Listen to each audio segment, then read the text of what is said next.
पूज्य गुरुदेव भगवान, आपके चरणों में कोटि कोटि नमन। गुरुदेव, श्री जी की कृपा से मेरी शरणागति को 2 महीने पूर्ण हुए हैं। मेरा प्रश्न यह है कि मैं पेशे से दंत चिकित्सक होने के नाते कुछ ऐसे मरीजों के दंत रोग का उपचार भी करना पड़ता है मुझे, जो अपना इलाज मांसाहार अभक्ष पदार्थ के सेवन हेतु करवा रहे हैं। ऐसे मरीजों से प्राप्त इलाज शुल्क को धार्मिक कार्यों में लगाया जा सकता है नहीं? तो कैसा? महाराज जी, कुछ ऐसे आते हैं जो अभक्ष पदार्थ खाते हैं और उनका जो जो पेमेंट देते हैं, वो हाँ फीस देते हैं, हाँ। उसको क्या हम धार्मिक कार्य नहीं, में लगा सकते आपका तो कार्य आपके सामने मरीज आता है और सात्विक है कि वो राजसिक है कि तामसिक, आपको इससे तो मतलब नहीं है। आप उस कष्ट निवारण के लिए डॉक्टर हैं, तो चाहे चोर आवे चाहे साधु आवे, काम तो आपका दोनों का एक ही है ना, कष्ट निवारण करना। और उसके अनुसार जो आप फीस लेती हैं वो आपकी धर्म में हुई। आपके उसके जीवन से क्या तात्पर्य? आपका उससे कोई संबंध, किसका प्रश्न है? आपका उससे कोई संबंध तो है नहीं ना। आपका तो सिर्फ दंत चिकित्सा से है। अब किसी का भी दांत दर्द करे तो आपको उसको चिकित्सा करना, उसकी भेंट ले लेना, तो उसमें कोई वो क्या करता है मैं उससे संबंध नहीं। अगर हम उससे कोई संबंध बात हो तो उस पर विचार करें। हमारा केवल संबंध दंत चिकित्सा से है और हम अपनी चिकित्सा में जो खर्चा होता है उसकी हम पेमेंट ले रहे हैं, हमें उससे मतलब नहीं। वो दैत्य हो या देवता हो, राक्षस हो या मनुष्य, हमें उससे मतलब नहीं। हम उतना कार्य केवल कर रहे हैं।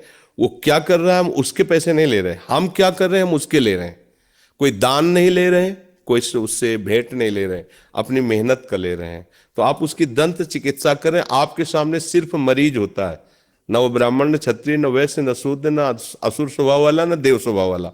आपके सामने मरीज आया है और आप उस मर्ज की दवा करें, उसकी भेंट ले रहे, कोई का बात नहीं।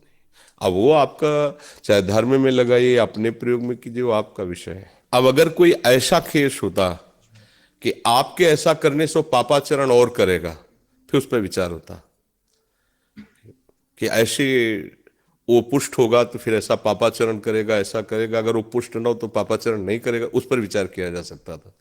अब ये ऐसा है कि इससे भोजन, अब वो कुछ भी भोजन, वो तो उसका स्वभाव है। हमारा काम है उसके वो मरीज आया है, भगवान मरीज रूप से आए हैं और वो हमारी चिकित्सा का विषय ये है दंत, तो मुझे वो करना है। उससे जो लाभ प्राप्त होता है, मतलब जो आपने पढ़ाई लिखाई की है, परिवार का पोषण करना है, धर्म से चलना है, तो जो आप कार्य कर रहे हैं। अब जैसे किसी का एक्सीडेंट हो गया तो हम पहले उसे पूछेंगे यार तुम धर्मात्मा हो कि दुरात्मा हो, महात्मा हो, क्या हो?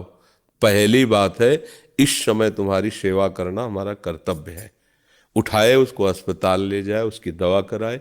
डॉक्टर पूछेगा कौन जात के हो, क्या है, कितना पढ़े लिखे हो, ये तो नहीं। वो तो सिर्फ देखेगा टांग टूटी कि हाथ टूटा है, और जिसका वो सर्जन हो उस बात को करेगा।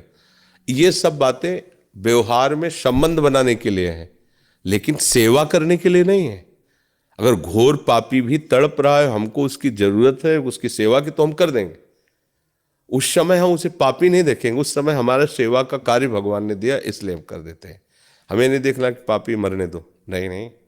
हम क्या जाने पापी पुण्यात्मा कौन क्या है। तत्काल हमें सेवा मिली, हमें सेवा। जब हम कुत्ते की सेवा कर सकते हैं, पशु की सेवा कर सकते हैं, तो मनुष्य की सेवा, उसका आचरण क्या है वो जाने। हमारा उस समय वर्तमान में कर्तव्य क्या है ये हम जाने। महाराज जी? जो वहां से धन मिलेगा उसको हाँ हम